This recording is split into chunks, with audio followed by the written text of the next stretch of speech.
আমাকতো জ্যোতিষী চাওঁ ভাল কথা জ্যোতিষীটো আৰু মানে মই কৈছোঁ না বৰষুণ দিব পাৰে নিদিব পাৰে তেওঁ তেনেকৈ ক'ব ভূপেন বৰাই কৈছে লিলিহঁতৰ বৈঠকত খনি লাগিছে সেইকাৰণে জ্যোতিষীৰ ওচৰ চাপিছে পশ্চিম দিশৰ সভাপতিৰ কথা কৈছে গোটেই কংগ্ৰেছ দলতে খনি লাগিছে লিলি হোটেলত নহয় দলত লগা বুলি কওক এই ৰাহু কেতুখিনি গলি পেলাইছে কংগ্ৰেছ দলক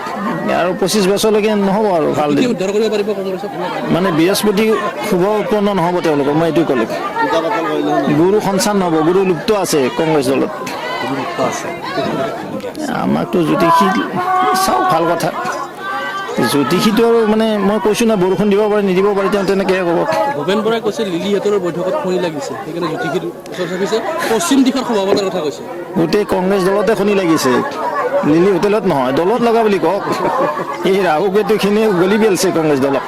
আৰু 25 বছৰলৈকে নহ'ব আৰু ভাল দিন উদ্ধাৰ কৰিব পাৰিব কংগ্ৰেছক মানে বৃহস্পতি শুভ উৎপন্ন নহ'ব তেওঁলোকৰ মই এইটোৱে ক'লো